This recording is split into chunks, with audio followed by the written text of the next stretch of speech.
Good evening. I ran a poll on my Twitter account as well as on my YouTube channel, and while there wasn't a ton of interaction, there was a vote for binary to hexadecimal and vice versa, so that's what I'm going to be doing for tonight's Sleepy Math. Before we get started, I would appreciate it if you have not subscribed already, please do so, and please feel free to share this video and others with your friends who might be interested in listening to someone drone on about math as they try to fall asleep. So let's first say what binary and hexadecimal are, if you're not already aware. We work in the decimal system, which are the numbers 1, 2, 3, 4, 5, 6, 7, 8, 9, and I probably should have started with 0. Usually we count 1 through 10, but 10 introduces a second digit, and that's kind of going to be an important idea for how we change between binary and hexadecimal. As you may or may not know, the decimal system is most likely based on the fact that most humans have 10 fingers, and that makes it really easy to count to 10 when you're just learning things, whether you're a society or a child. Counting to 10 on your fingers is a pretty easy way to start your math journey. Now, computers tend to use binary. Not just tend to, computers do use binary. We will learn about how sometimes, at least with coding and whatnot, hexadecimal can be used as a shortcut. But computers really only understand two things: 0 and 1, no and yes, true and false. These are all binary things. I don't believe it's my task tonight to go into great detail on exactly how computers interpret an incredibly long string of zeros and ones, but just know that this is binary. Bi meaning 2, so we have two options, 0 and 1. So if you ever see binary code in, some sort of computer program, or any number of other places as well, it might look something like 1 0 1 1 0 1 0 1 1 1 0 1 0 0 1 1 0 1 0, and I could go on and on and on and on and on, and it just seems kind of random. But this actually represents a very specific number, and it could be transferred into decimal, which isn't so insanely difficult, but it's a lot more difficult than it is to transfer this into hexadecimal. So I actually want to come back and translate this one. So I'm going to scroll to the right, and let's talk about what exists in hexadecimal. Hexadecimal is 610, so there are 16 hexadecimal numerals. They are 0, 1, 2, 3, 4, 5, 6. Whoops, that comma looks really weird. Let's go ahead and fix that. 6, 7, 8, and 9. And then we don't have a singular character for 10. And the Arabic system, or even, if you're in English, just a kind of a traditional, what you would probably think of with numbers, these are the numbers, that's it. So how do we account for 10 with a single character? And that's where A comes into place, and B, C, D, E. Ooh, that is an awful E. You can do better. Do better. That's much better, but still kind of bad. So A, B, C, D, E, and F are the 6 letters that we use in hexadecimal to represent 10, 11, 12, 13, 14, and 15. So again, 0 through 15 account for the 16 hexadecimal digits. And I already explained that A is 10, B is 11, C is 12, and so on. So let's scroll a little further to the right before I come back and convert that binary that I did into hexadecimal. Let's look back at the decimal system and a number like 381. Now, we know what 381 is because we've been dealing with numbers like this for such a long time. And you may even remember from primary school doing things like 300s. I don't know why that looked like that looked more like an S. That's 300s, it's 8 10s, and 1 in the ones place. So 300s plus 8 10s plus 1 1 gives us the number 381. Now, the reason that's important is if I go back to hexadecimal, I'm going to use little underscores.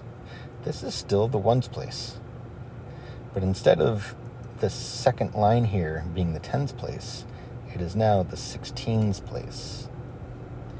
And if you happen to know what 16 squared is, it's 256. This third digit over is the 256's place. So I'm going to make things a bit easy on myself. So let's do a number like 1, 2, E. That's a hexadecimal number. And it can be written in decimal because we have 1 256. And to that we're going to add 2 16s, which is 32. And to that we're going to add E1s. That's 14. And if you just do this math pretty simply in your head, we get 302. So 1, 2, E, and 302 are the same thing. Again, I'm converting to decimal, and that was not the point. The point is to convert to binary and convert into hexadecimal.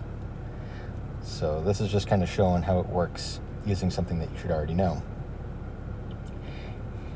Here's how we convert binary into hexadecimal, and I'm going to recommend just marking up whatever your number is a little bit. We're going to put little slashes in between groups of 4. And that first group of 4 is only a group of 3. Technically, I can put a 0 out in front of it, and that doesn't change anything. Kind of like in decimal, the number 0, 1, 2 is still 12. We don't normally write that 0 out in front of the 0, the 1, and the 2, but it's still 12. So now what we want to do is look at each one of these things individually. If I look at this number, or this digit, I should say here, that's my ones place, 2s, 4s, 8s, 16s, 32s, 64s, 128s, and so on. But I can also break this up into my groups of 4. So hexadecimal has 16 possible digits, and a group of 4 binary numbers has a possibility of 16 digits. Again, 1s, 2s, 4s, and 8s. If I do 0, 0, 0, 0, that's 0. And if I do 1, 1, 1, 1, that becomes 8 plus 4 plus 2 plus 1, or 15. So combinations of zeros and ones, there are 16 possibilities. So each one of these groups of 4 binary numbers corresponds with a specific hexadecimal. I often like to refer to it as hexadecimal shortcut. So let's look from right to left. My first one, it's 0 1s, 1 2, 0 4s, 1 8. So 8 plus 2, that's 10. Hexadecimal letter A. The next one, I have a 1 and an 8, which is 9. For the next one, I have an 8, a 4, and a 2. That's 14, or E. Looks like I have another A here, because it's 1 0 1 0. And finally 0 1 0 1. That's a 4 and a 1. So this binary number that I see here can be converted into hexadecimal as 5AE9A, which is, again, I like to think of it as a nice shorthand version of kind of collecting your binary data, so you don't have to write it in such a long string and such a confusing looking whatever it happens to be. So that's how you convert from binary to hexadecimal. And the reverse is as you would expect it to be. It's just undoing everything that you did. So let's pick a hexadecimal number like, how about F3D7. So here I'm just undoing what I did in the last step. And I'm going to write each of these hexadecimals as a group of 4 decimal numbers. F is 15. And as I mentioned before with binary, that's just 1, 1, 1, 1. 3 is made up of a 2 and a 1, so that's going to be 0, 0, 1, 1. D is 13, so we have an 8, a 4, and a 1. So 1, 1, 0, 1. And 7 is going to be made of a 4, a 2, and a 1. So 0, 1, 1, 1. And there we go. We've converted a hexadecimal into a binary. Well, hopefully you enjoyed that. Well, hopefully you're asleep right now. But if you're not asleep, hopefully you enjoyed it. And if you are asleep, hopefully you enjoyed it prior to falling asleep. If you haven't already, please do like and subscribe, and please do share with your friends. And we'll catch you on the next one.